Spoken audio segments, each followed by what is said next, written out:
ഒരു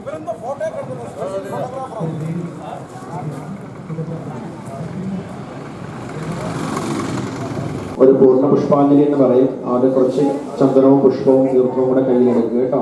പൂർണ്ണ പുഷ്പാഞ്ജലി എന്ന് പറയുന്നത് ആ പൂർണ്ണവും നമ്മുടെ ശുഭമായിട്ടുള്ള എല്ലാ മനോകാമനകളും സാക്ഷാൽ പാർവതീദേവി ഭഗവതിയോട് പ്രാർത്ഥിക്കുക. എല്ലാം സാധിക്കണേന്ന് ദേവിയുടെ മനസ്സുകൊണ്ട് പ്രാർത്ഥിക്കുക കേട്ടോ.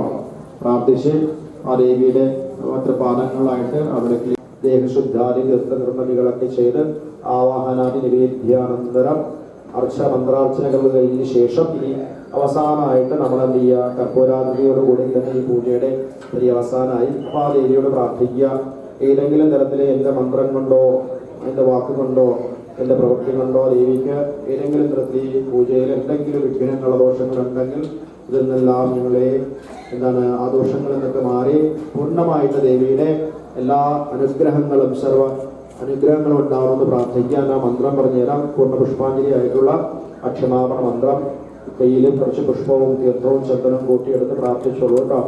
ഓം മന്ത്രഹീനം ക്രിയാഹീനം ഭക്തിഹീനം മഹേശ്വരി എൽ പൂജിതം മയാദേവി പരിപൂർണം തതസ്തുതേ.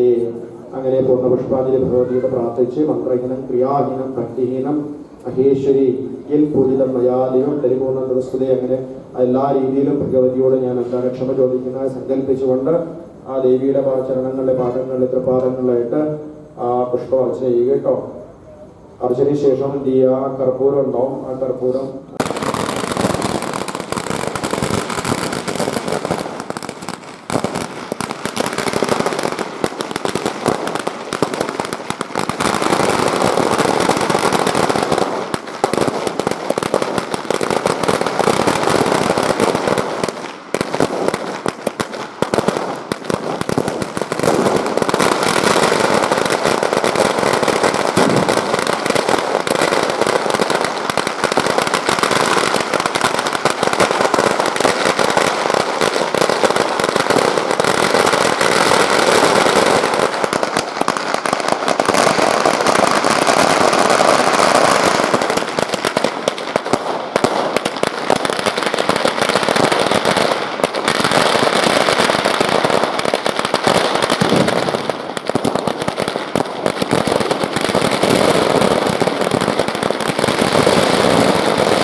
എല്ലാരും വെളുത്ത്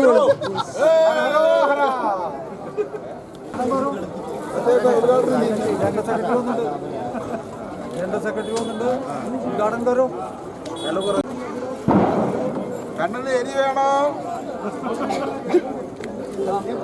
മധുരം വേണോ, എന്തോ വേണം? മധുരം സുനന